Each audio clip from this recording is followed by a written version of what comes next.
La seconda commissione che si è tenuta nei giorni scorsi sul trasporto pubblico locale, che ha visto intervenire i portavoce di Arriva Veneto, non può non aprirsi a commenti e considerazioni da parte di tutte le parti politiche.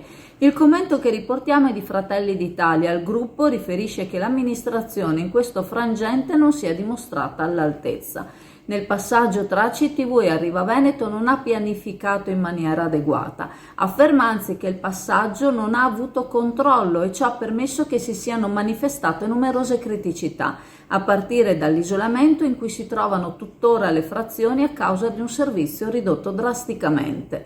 La mancanza di pianificazione è stata caratterizzata anche da corse cancellate e da ritardi, con utenza lasciata a terra, utenza formata soprattutto da studenti e da anziani. Secondo gli esponenti di Fratelli d'Italia, la gestione di questa vicenda, certamente non semplice, solleva un interrogativo sulle capacità dell'amministrazione di coordinare situazioni di una certa complessità, cercando di soddisfare i bisogni della cittadinanza. In questo caso, secondo Fratelli d'Italia, il servizio del trasporto, un servizio essenziale, è passato in secondo piano rispetto ad altre faccende ritenute prioritarie. Il flop del servizio a chiamata, aggiungiamo una tipologia di servizio tentato in molte realtà senza successo, era immaginabile già per le difficoltà per molti anche solo per prenotare le corse, ma ancora più prevedibile, torniamo ad aggiungere noi, dedicando al servizio un solo bus che serviva a tutte le frazioni facendo un giro immenso.